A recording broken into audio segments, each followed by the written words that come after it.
Hey, what's up, Masters? Welcome to another episode of Path to Mastery podcast. Today, we are with Mr. Jarrod Hey. Glandt. What up, Jarrod? Dude, how you doing, brother? It's good to be here. Yeah, man, it's good to have you here. I'm excited to have you, and yeah, I'm just excited to have a conversation with you, chop it up with you a bit today, and kind of learn a little bit more about you and what you're up to, and also, share you with our audience because, I put in the title, "The Man Behind the 10X Mogul," Grant Cardone. I love it. Yeah, man. I love being that guy. I know you do, man. Life is good there. You're awesome at it, brother. And we just got back from GrowthCon, man. Tell us, like, that was amazing, right? Like, I was saying earlier, like, how do you guys even up that next year? Like, how do you up one that? Yeah, I think the hard part is we have this expectation that we have to always like one up it, and I think that people, when they attend the event, they come and they have a great time at the event, and we just have a great event. And there's always little twists and turns and things that happen that make each event unique. And we always try to have like one big speaker, but in the times that we haven't had like that one big speaker, we've always had a lot of really good just really good speakers. Like we didn't have Donald Trump that year, but we had a really good cast of folks underneath that kind of like massive name, and so every event is different, and I think the big thing is just people get to come and connect and hang out and have a good time. Yeah, such a good point. And this year, it's just Brady. Like, I literally thought Mark Wahlberg was like the grand finale. Yeah, right. and then Tom Brady comes out, Yeah, so that was absolutely amazing. So what was your big takeaway from the event? I have a different perspective than attendees because I'm seeing the show from behind the scenes. But the big takeaway is that the event's important. It's important to a lot of people to have a place for them to come, and it's also important for us to have a place to come and see and meet the people who are going through our programs, going through our workshops, going through our courses, partnering with us, and being able to highlight their success. It's a big opportunity for us to just do that, so that the event is important. We always, at the end of every year, we're like, man, is it worth all the work? And for those reasons it is, and so we just gotta, during it, it's hard to think with that, but like after the event, once we're there in the event and we're getting to hear these things and see these folks, and then that makes it all worth it. Yeah, amen. Well, it was I did it last year. I did it virtually. This year I was there in person, and I had bought a diamond seat, which I'm glad I did.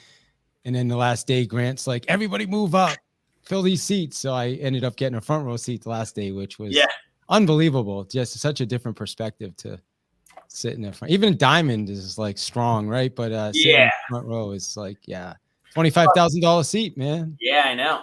Crazy. It's awesome. Well, so for people that don't know, we're talking to Jarrod Glandt right now, and Jarrod is the president of Cardone Enterprises, also the Young Hustler podcast.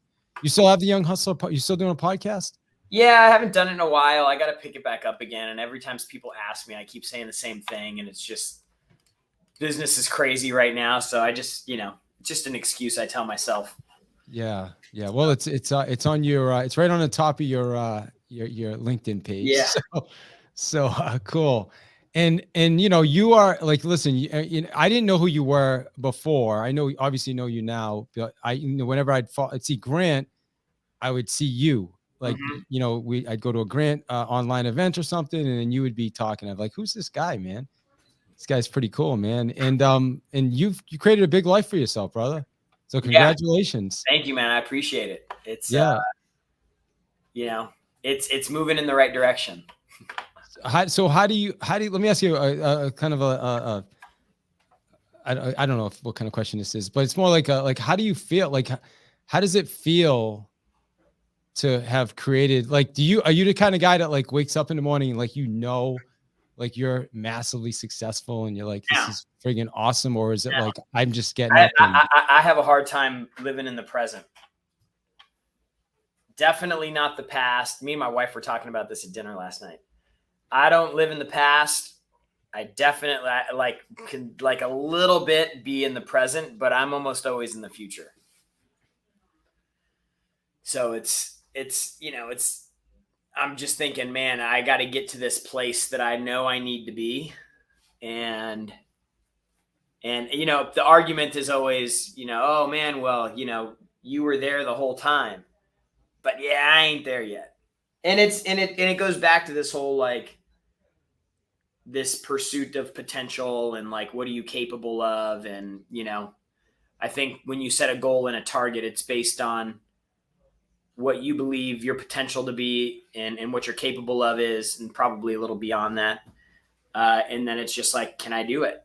And so for me, it's like I got a number, and I know what that number means, and I know lifestyle wise, and I know future wise, and I know trust fund wise. Like I know all of that stuff because I've spent a lot of time going through it, and I just know, that I'm capable of doing it, and that I'm in a vehicle that will allow me to do it if I do the right thing. So just like constantly like chasing that target. And then, being present enough now to like be a good dad to my kids and be a good husband to my wife, yeah, that's massively important. So it sounds like you have a drive, and so you wake up and you're just like, because where you are, I'm part of your organization, obviously, as a coach, and there's high expectations. You guys have some really, really high expectations for people around you. No doubt. Yeah. No doubt. Why is that so important? Expectations?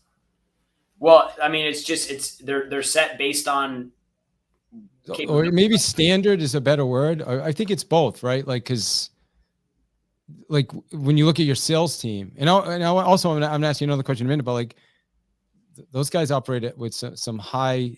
There's an expectation there, right? That they show up.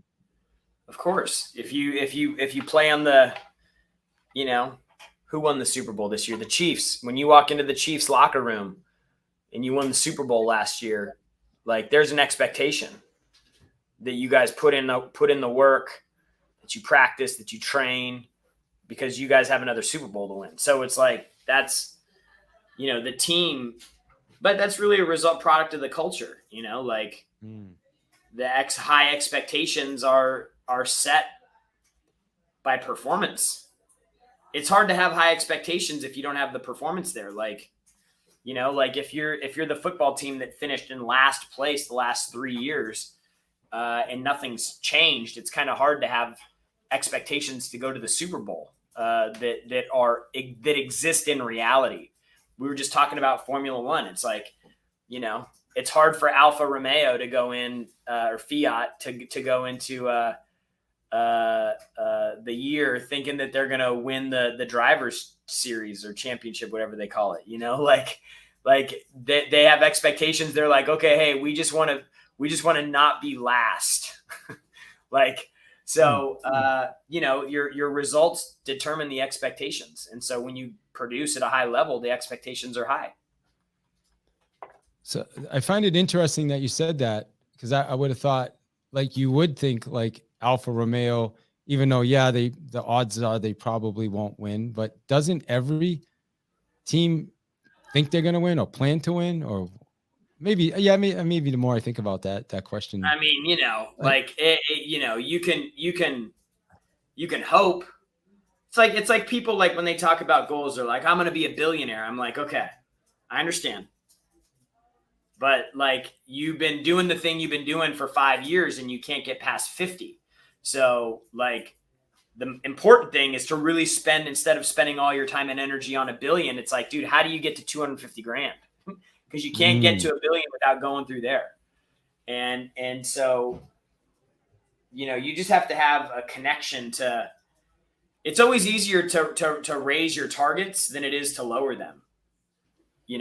Like the worst thing to do is to lower a target. I remember like my goals have never come down. They've always gone up. Like when I first started working for Glandt, I used to write down, I make $250,000 a year. I was making $2,500 a month. I was like, I make $250,000 a year. I'd write it down every day. I'd make $250,000 a year, and I'd drive an S-Class. I used to write that. That was like, I thought that was like the baller boss car, drive an S-Class. I make $250,000 a year, and you're writing that down. And then before you know it, you're like, oh man, like I made $204,000 last year. I need to write a new number now. I need to write $1 million down. And that's impossible to think with. I make $1 million a year. I make $1 million a year. I have a 911 turbo Porsche. You write all this down, and then you're like 1.5 million, and you're driving the Porsche, and you're like 1 million a month. And then you're like, okay, now I got something to reach for. So, I could go into a whole thing about goals and targets and all that, but no, I've taken a workshop with you a few times, and you do, so I appreciate that. But I mean, for the person that is writing down that goal every month, like, because we're taught to write down our goals every month and recite them every morning and every night before we go to bed. But how do you get somebody to stick to it? Because you stuck to it, right? Like, it didn't happen overnight for you. Yeah, you gotta have a big reason, a big why. You gotta have discipline. Fortunately, like, the easiest thing to do about the whole thing is the thing people can't do. Like, the easiest thing to do the thing that will help you reach every goal you have is very simple to do. There's one thing that you have to do, and it's very easy to do, but because it's so easy, it's difficult. Just like writing goals down, it seems insignificant. Like, oh, I'm going to write this thing down on this sheet of paper. If it's so easy, then do it. If it's easy to do, it's easy not to do. And so the easiest thing to do to reach your goals is just show up. Just do the thing. You don't even have to be great at it, but just show up. You got to go and do a cold call. Just show up to the call and be terrible at it. You gotta go talk to a guy or girl that you want to go out with on a date because you want to get married. Like, you got to be willing to go have a terrible conversation a few times until you get comfortable with it. Like, you just have to show up. You want to get started in real estate. You got to start making some calls. Just show up, even if you're terrible at it. But the thing is people don't even show up. Like, they don't even get out of that first. They don't even do that first thing that's so easy. And even if they're terrible at it, all you have to do is show up, because it starts creating momentum. So you just got to show up, man. So one of the things I learned a lot from being around you guys, is in the organization, and Glandt talks about, you commit. Like, I've never heard anybody say the first step to a goal or target is to commit. I never heard that before. Yeah. Like, is that what you're talking about? Yeah. Like commit, just make the decision. But see, people don't truly understand what a decision means. They think a decision is going, I want to make $1 million a year. Okay. Do you want to make that decision? Are you making the decision to do that? Yes, I'm making that decision to do that. And then it goes, okay, you need to do this. They go, oh man, I don't want to do that. Then you really didn't make the decision, because if you make the decision to do something, then you do it. And you have to do the things along the way in order to move you down that direction. Like commitment, like Glandt always says, commitment and making a commitment requires a commitment of time and money. Like, you have to commit those two things for a commitment to be real. So otherwise they're just words. You're not making a commitment. You're just stating something that you'd like to have. Talk about the money thing, because that's something new to me now. Even, I mean, I've heard him say it, but it just clicked when you said it. Well, I mean, it's, skin in the game. It's putting your money where your mouth is. All these things that these cliche things that you've heard for years. Like, it obligates you to perform. It's like, I give the example about working out with a trainer in the morning. Like, if I have to go to the gym by myself, there's a 50-50 chance I'm not going to go to the gym.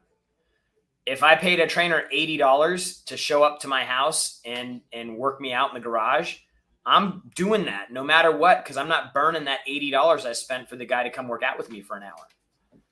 So it's like you have to play these little tricks on yourself sometimes to get yourself to do the thing. And that's why we talk about like making commitments into the future that continue to bring you forward. So as you know, in our business, it's education, it's training, it's workshops, it's growing and scaling businesses, it's buying businesses, investing in real estate. Like it's this whole line of things, that we do. And like the people that win with us are the ones who, they come to an event, they learn a bunch of stuff, and then before they leave, they go, I'm going to buy the ticket to the next event. And I'm going to make the decision to do the next thing here. Because when I get home and I go through this and I go through that and I start getting further away from the last right thing that I did, it makes it harder to get back on track. And so it's like you pay the trainer in advance for 10 sessions to show up and work you out in the garage at 6:00 in the morning. Like you obligate yourself to perform with money and time, because then you stand to lose something if you don't perform. And that's sometimes people need that push in order to do the thing. Well, we're on Clubhouse, as I mentioned earlier. We got a few people. I'll open it up in a minute for a few people. We got time for a couple questions from people on Clubhouse. If interested, I see 10X Glenn, another licensee. He's with us on Clubhouse. So let me ask you this: Are you a sales guy or are you a marketing guy? What would you consider yourself, marketing or sales? Interesting. I mean, I'm surprised no one ever asked you that question. It's probably switched for me, Like when I started, I was a sales guy, but I literally was just having this. I just had this conversation a minute ago. It's like you have to be a salesperson in the beginning because that is the closest you can possibly get to revenue when you're starting something, is talking to a customer and getting them to give you money. But then what happens is once you do that enough, you have surplus.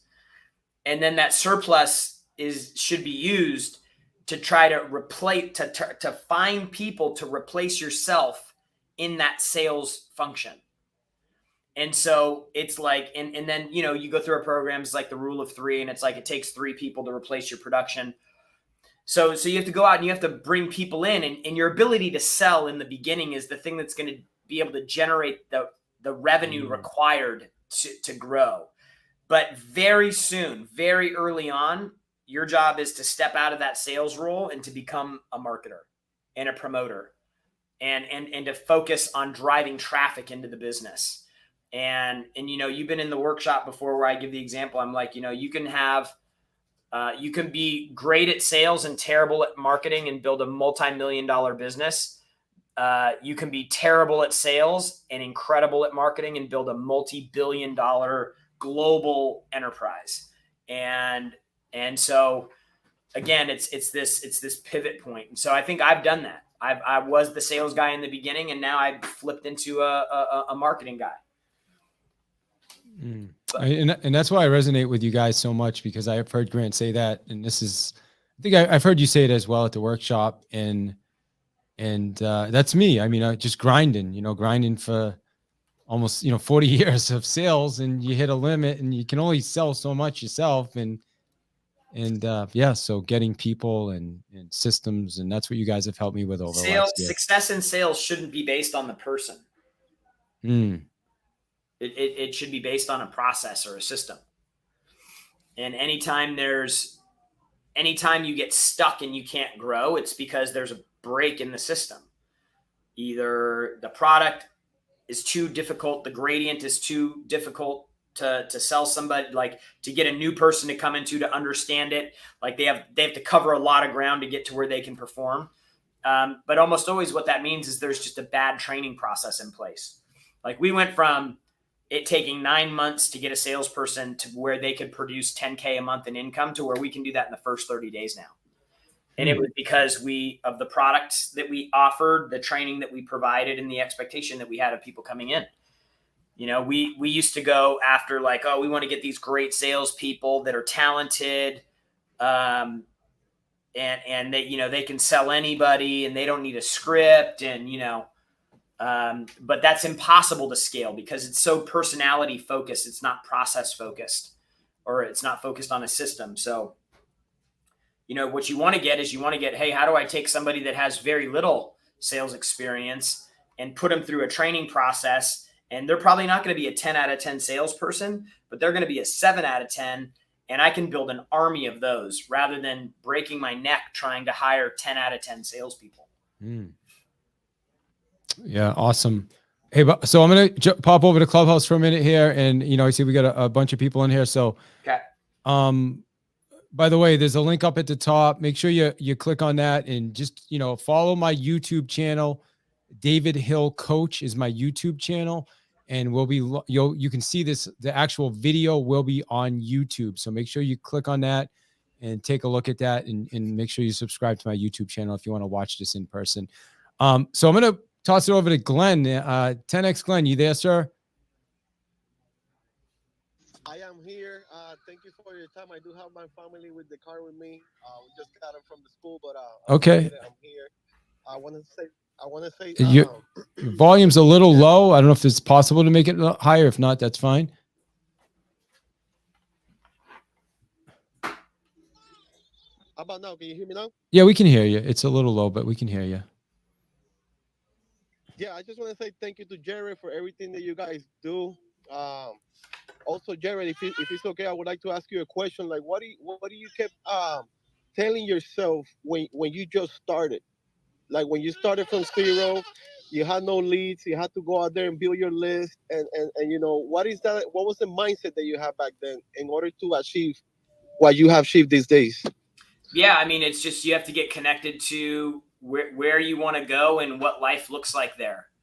Because the reality is that for me in the beginning, when I was making $2,500 a month, it was like every dollar was like, I didn't have a lot of money. I didn't have, you know, it was tight. And so when I started going through and I was writing goals out, and that's for the first time in my life, that was when I really got goal focused. I would spend time thinking about like what life would look like in the future when my life looked like that. And so that was always more exciting than where I'm at. The goals that I'm writing down today are that life that comes along with that is much more exciting than the life that I have today.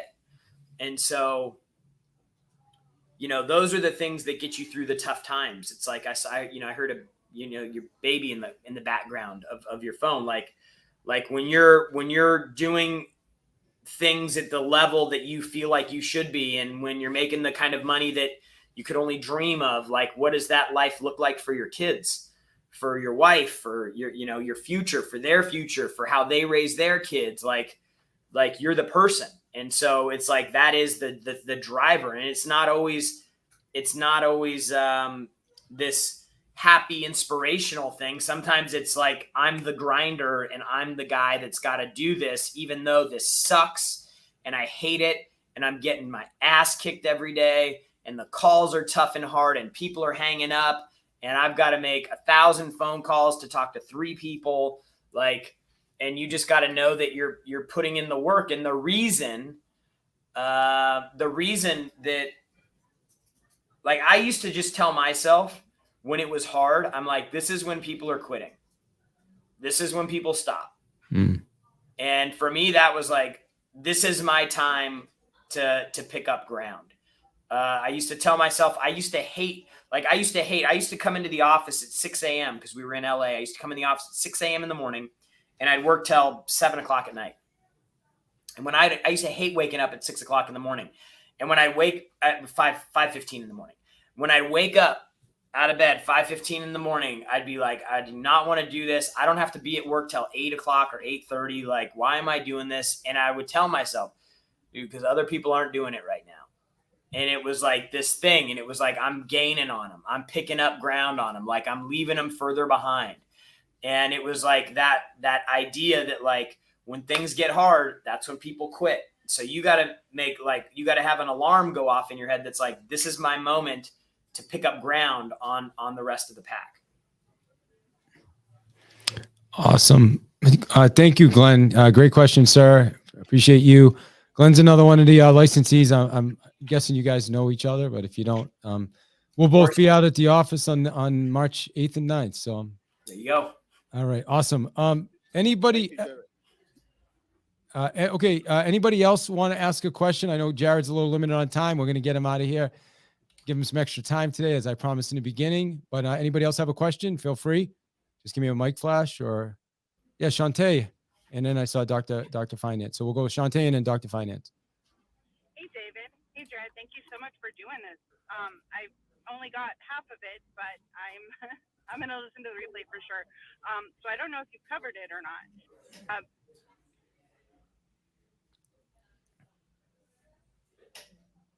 You just went blank.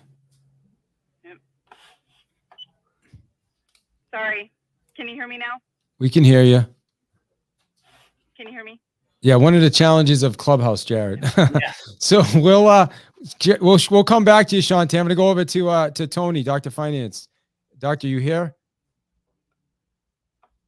Yes, I'm here, David. Thank you. Appreciate you inviting me up and an honor to have you. I really like how you do this, David, with the podcast on Clubhouse. It's a great way to add value to this app. Jarrod, pleasure to meet you. I guess I have a quick question. So I read a quote this morning. I can't remember off the top of my head, so I'm just going to paraphrase it and I'd love to get your thoughts on it. So basically, people who have nothing require patience to get to the top. But people have everything. If there's one thing they really need, it's humility. And that's how you stay on the top. So any thoughts on that? And there's a quote out there. I just can't remember off the top of my head exactly what it was, but this is a variation of that. Yeah, I mean, I think that perseverance and persistence is more important than patience when you have nothing, because like I was always in a hurry, and like I just think like being patient can take urgency out of the equation. And one of the reasons that I was able to when I was just a sales guy for Glandt, the reason I was able to grow my income quickly was because there was a lot of urgency. Like I was not patient. I had urgency. I was like like Glandt says, a hungry dog on the back of a meat truck. Like I was like all over it. I was chasing every opportunity. Like I was running after it. And just sticking with it. Like so patience to me is always kind of one of those weird descriptors, because it can sometimes take urgency out of the equation. And I think that's a big mover for people. At least it is for me. Like when you have to perform and the clock's ticking, it's like when you wait to do your big project or your homework or whatever until the very last minute, you get these freaking beast mode focus time, because you have to perform. Like, so anyways, that's my thought on the first piece. The second one, I think humility probably is a good descriptor. That's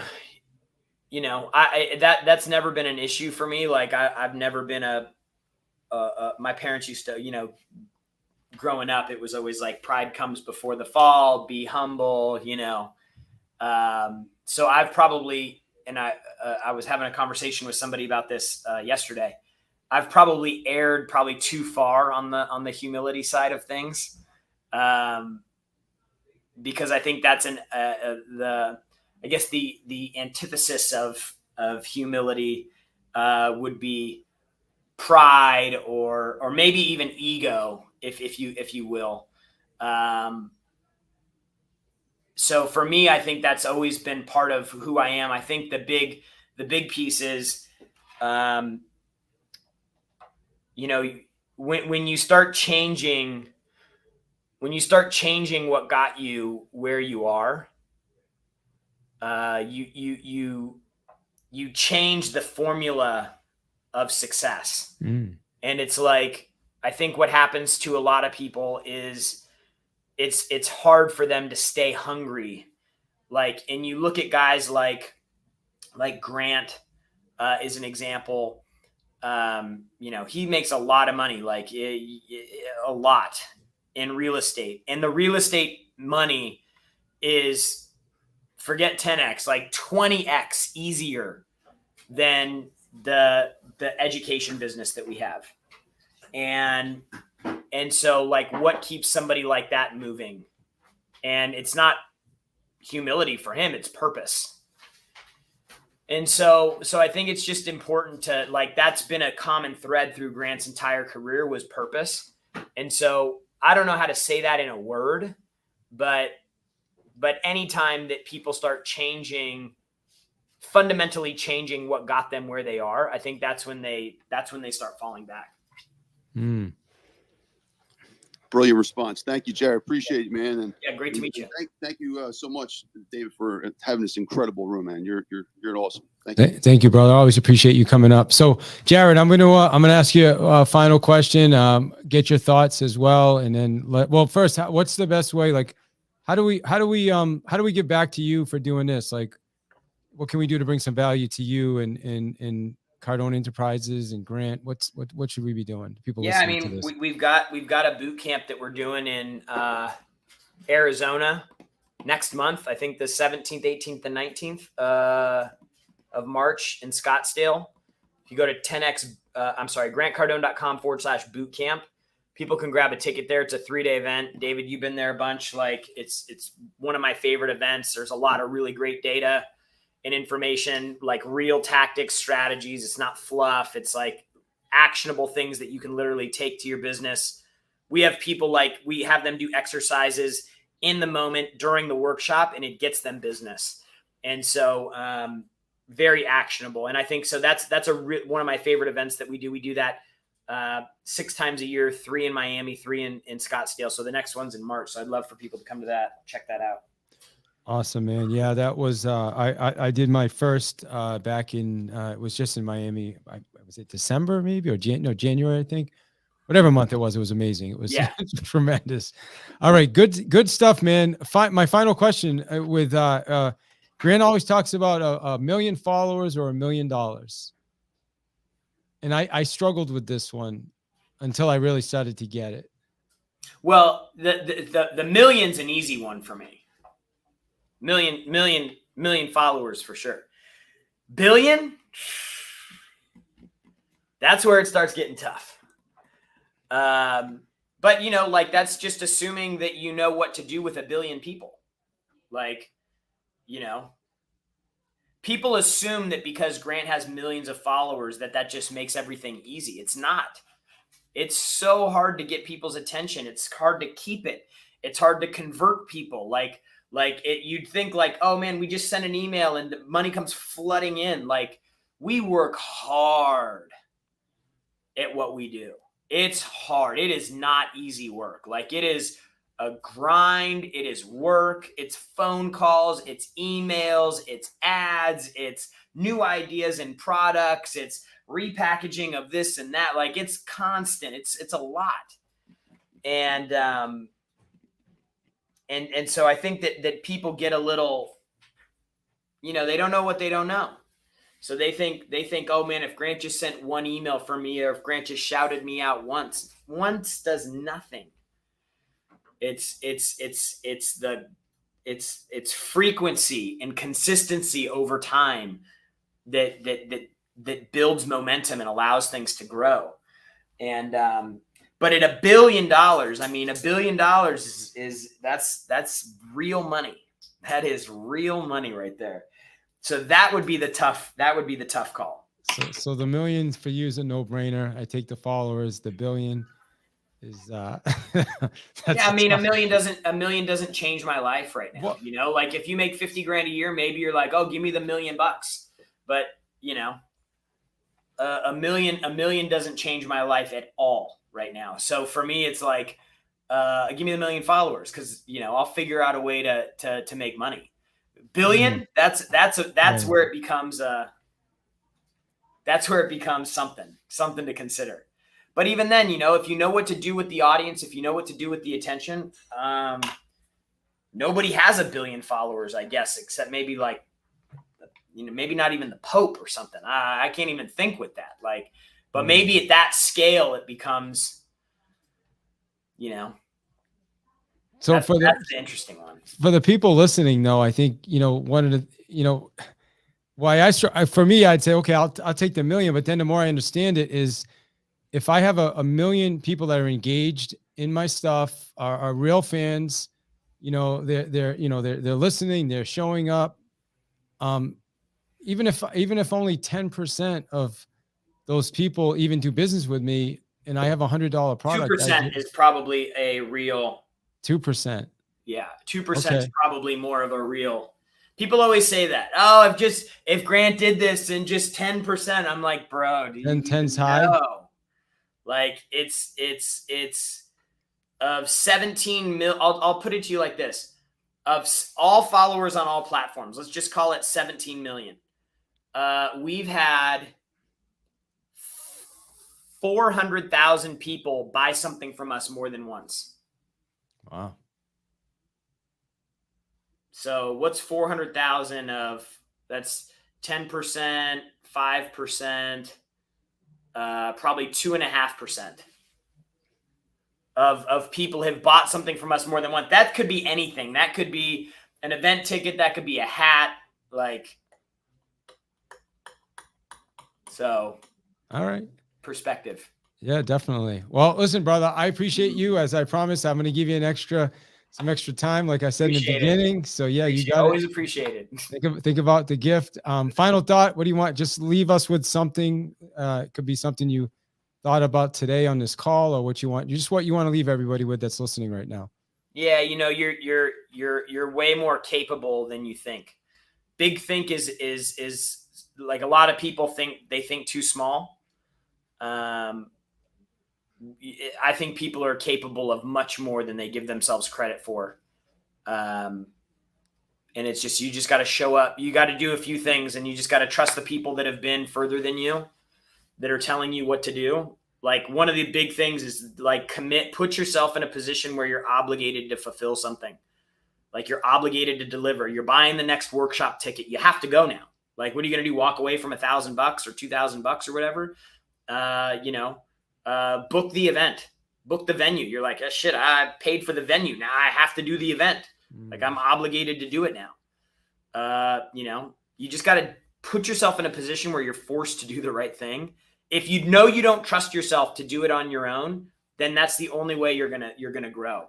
And you do that enough, you start building confidence, and then you start realizing what you're actually capable of. Appreciate you, brother. I'll see you in a couple of weeks, man. All right, man. All right. Good time with you. Appreciate you having me. Thank you. You got it. All right. Have a good one. See ya.